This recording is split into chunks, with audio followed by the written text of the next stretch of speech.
Who are you people? I demanded, as the truck drove off. Who are you? The cat driving the truck shot back. He helped us in the medical facility, one of the cat ladies I had fought with said.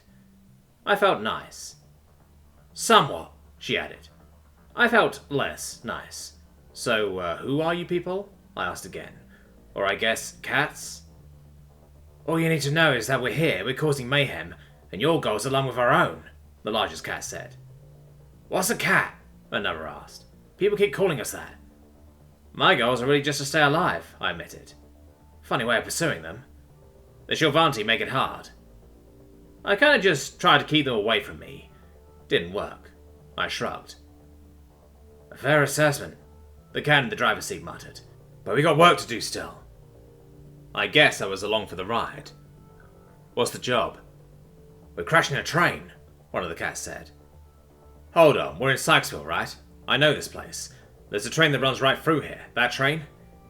Yeah, we were cruising down Main Street right now. I recognized all the shops. There was the French Twist and Sykesville Station, aka the coolest bar in Maryland. Look, this place is important to a lot of people. Any chance we could derail the train far away from here? Like a mile or 5 down the tracks? The driver nodded. I decided to change subjects. You all got names? Looks like we're working together. It'll be better than calling you things 1 through 4. The big cat nodded. Well said. I'm Sashan. The 2 sisters are Shrak and Dach. The man in the driver's seat is Gore. Good to meet you. Is there a particular train we're blowing up? A train related to purity control, Shrak said. We established a contact among human resistance fighters and have been assisting each other. We performed some data interception for him and discovered this project. Gore reached out and put something on the roof. Grab onto something. What happened next was awesome. A spaceship just landed right in front of us, and without missing a beat, Gore drove aboard. There was one question nagging at me. Okay, 2. So, I started. You guys are these crazy alien terrorists, or mercs or something? The ship landed itself. So what's with the pickup? Local transport. Disguise. Good point. And how the hell did you get through the blockade? I got out of the truck and looked around. It looked like a cramped-ass spaceship. Our employer saw some IFF codes. Of course. Stock up, Sashan said. Our contact said humans use large caliber weapons, said this rifle would fire something called .458 Winchester. She tossed me the rifle. Okay, I play Call of Duty. I recognized an M1 Garand. This one, though, had a far larger barrel and an enormous magazine, plus a muzzle brake and a weird-looking stock. Shrak also passed me a box. These bullets were huge. That'll do it. I started sliding the rounds into my custom magazine. So how are we derailing a train? What the hell is that? A little creature resembling a green frog the size of a basketball wandered out of the pipes. Sashan chuckled. Looks like we got another stowaway. Actually, this is exactly what we need, Darius said, picking it up as the second frog appeared. Nobody will notice a couple of Yrrol. Sorry, what? I was a little confused. Tool using presentience, Sashan explained. Thanks to the roaches, they're everywhere.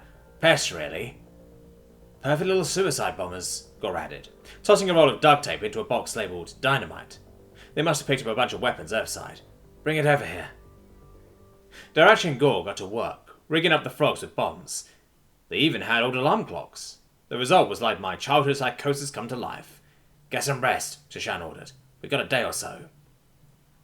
Didn't need to tell me twice. I passed right the fuck out. And awoke to Gore shaking me awake. It's time.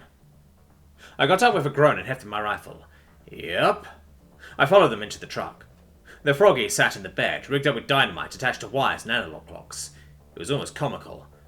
Okay, lies. Totally comical. We drove out through Sykesville, right down Spout Hill Road before making a left down the train tracks. This was really weird for me. I'd always come down here for parties in high school. I obviously couldn't go to the bars, but lots of people loved this place. There was an old house that had 2 towers and a dungeon. We partied there a few times. And a few times in the tunnels under the town. Today, though, it was all business.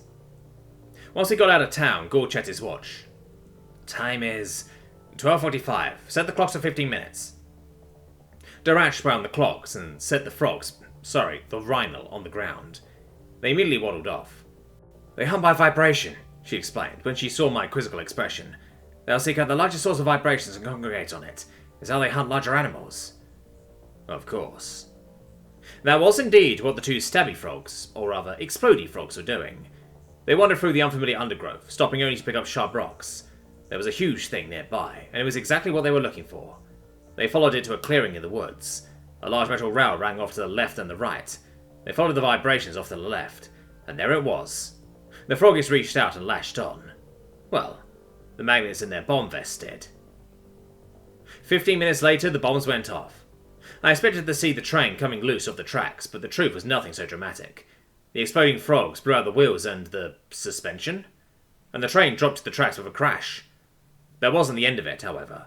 We didn't get the flying train cars the movies taught me to expect, but inertia is real. The train crunched to a stop, but the cars behind kept going, pushing the engine into the ground and skidding free of the tracks. One smashed right through the engine. Holy shit. I don't understand what sacred excrement has to do with this, Gore said as he set up his own rifle, but that was impressive. Very, Shan added. So, what now? I picked up my own rifle. Is there something we're looking for in the wreckage? Darach thought for a moment. The best way to damage a project like Purity Control is to make others aware.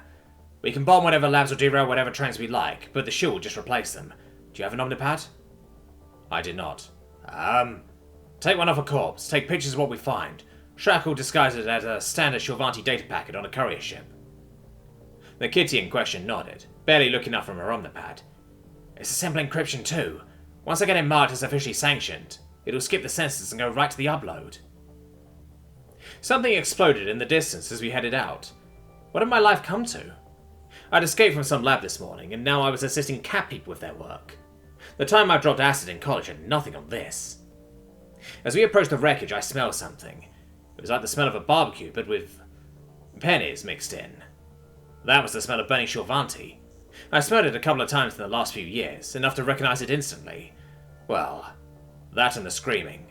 And the Shilvanti Marine arriving in the woods in front of us, on fire. Her body seemed to have crawled out missing a leg and an arm before expiring from her injuries.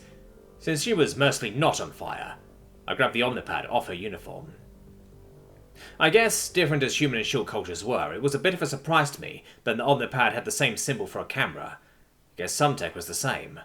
Well, no fucking around, I supposed. I started filming. I took a picture of the dead Marines, the red train. I looked for some more things to take pictures of. Thomas! Shan yelled. Over here! I put the pad away and ran over. The cabwoman was looking at a train car. The side had torn open, spilling plastic boxes everywhere. Frozen plastic boxes, if the cold air coming from the train car was any indication.